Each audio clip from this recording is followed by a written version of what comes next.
आज कम्युनिकेशन की दुनिया है, प्रोडक्टिविटी स्किल्स की बड़ी और कड़ी प्रतिस्पर्धा है। ऐसे में एक तरफ कांग्रेस के न्याय घोषणा पत्र है, दूसरी तरफ मोदी सरकार के संकल्प पत्र। 150 करोड़ की जनसंख्या में दुनिया में हम नंबर 1 पर हैं। भले ही अन्य कामों की तुलना में हम बहुत नीचे हों और हम नीचे ही रहेंगे, यह तय है। सबका पेट भरना है। बुजुर्गों और किसानों पर घोषणाएं तो ठीक है, साथ ही देश के कोष को भी स्थिर रखना है। ऐसे में पूरे देश को संतुलित रखने का कार्य एक ही माध्यम करता है, वह है मध्यम वर्ग, जिसे नींबू की तरह निचोड़ा जाता है।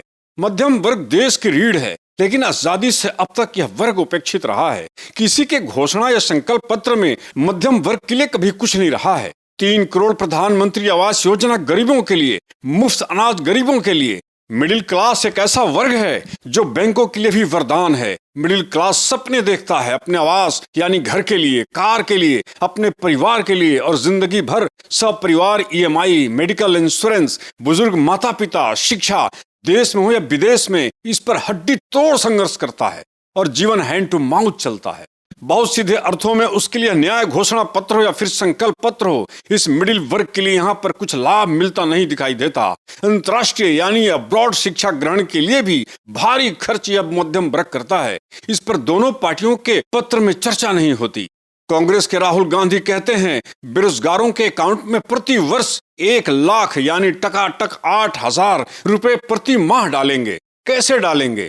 इसका डेटा बैंक पर कभी किसी ने सोचा है या चिन्हित कैसे होगा? पूरे देश में जनसंख्या के बल पर अकाउंटेबिलिटी कितनी बड़ी होगी?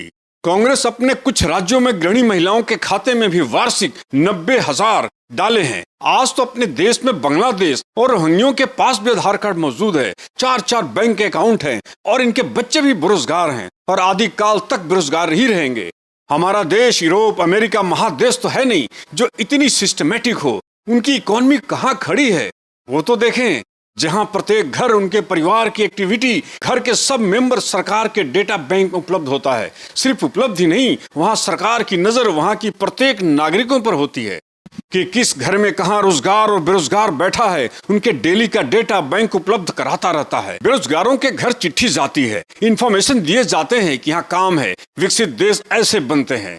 वोट बैंक के लिए घोषणा पत्रों में सिर्फ हवाबाजी नहीं होती। विकसित देश बनने और बनाने का आधार मुफ्त योजनाएं नहीं होती। आर्थिक कोष को कोई विकसित देश इस तरह नहीं लुटाता जैसे हमारा देश लुटाता है। इस तरह तो देश कभी सक्षम हो ना पाएगा।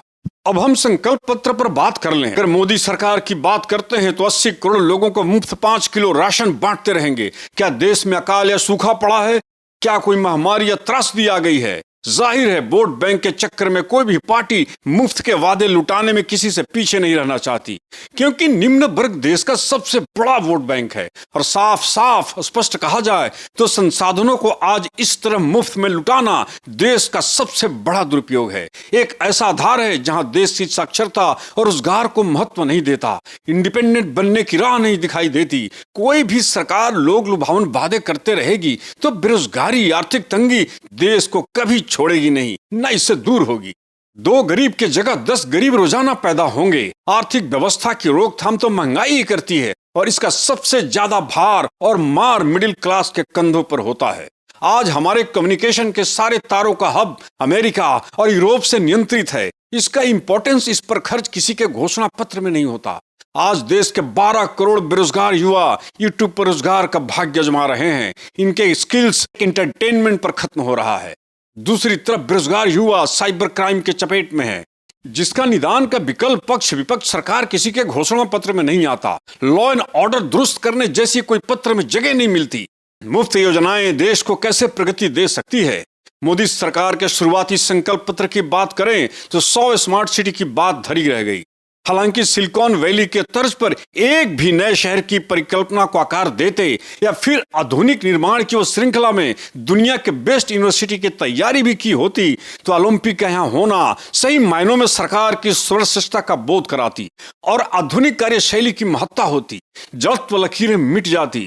बेसिक अच्छा ना हो तो गगनचुंबी इमारतें छोड़िए, साधारण इमारत खड़ी करना मुश्किल है। गांव गोद लेने की बात थी, वह कोई छोटी बात नहीं थी। एक व्यापक आइडिया था अगर एक भी गांव का मापक मॉडल अंतर्राष्ट्रीय स्तर पर उतर गया होता तो दुनिया के प्रतिस्पर्धा में एक सैंपल होता और भारत का परिवेश देखा देखी बदल गया होता। लेकिन फ्री और कमजोर योजनाओं के लोलुप में देश के स्किल्स खत्म हो रहे हैं। आज कम्युनिकेशन स्किल्स की बड़ी दुनिया में वोटरों के डर से आजादी के 75 वर्ष बाद भी पक्ष विपक्ष और पार्टियां साफ लकीर नहीं, धुंधली लकीर खींच पाई हैं। इतनी योजनाओं के बाद भी आदिवासी जनजीवन जंगलों की खाक ही छान रहा है। टूरिज्म को इन पत्रों में जगह नहीं मिलती। हालांकि मोदी सरकार ने इंफ्रास्ट्रक्चर की गति जरूर बढ़ाई है, कुछ एयरपोर्ट्स के भी कायाकल्प जरूर किए। अंतर्राष्ट्रीय स्तर पर भारत ने अपनी कूटनीति की मौजूदगी जरूर दर्ज की। यूक्रेन और रशिया पर भारत का रुख परिपक्व रहा है, लेकिन चीन जैसा विशाल प्रगतिशील देश हमारा जब पड़ोसी दुश्मन हो और ताकतवर हो तो मनमोहन सिंह के 10 वर्ष ले लीजिए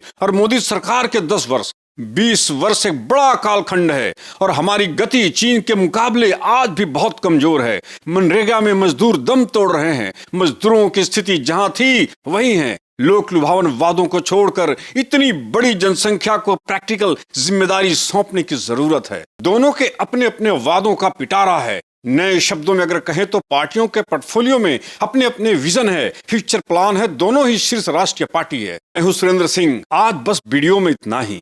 फिर किसी नए विषय पर आऊंगा। आपसे अनुरोध है कि वीडियो अच्छा लगा हो तो आप लाइक करें, शेयर करें, सब्सक्राइब करना ना भूलें। धन्यवाद।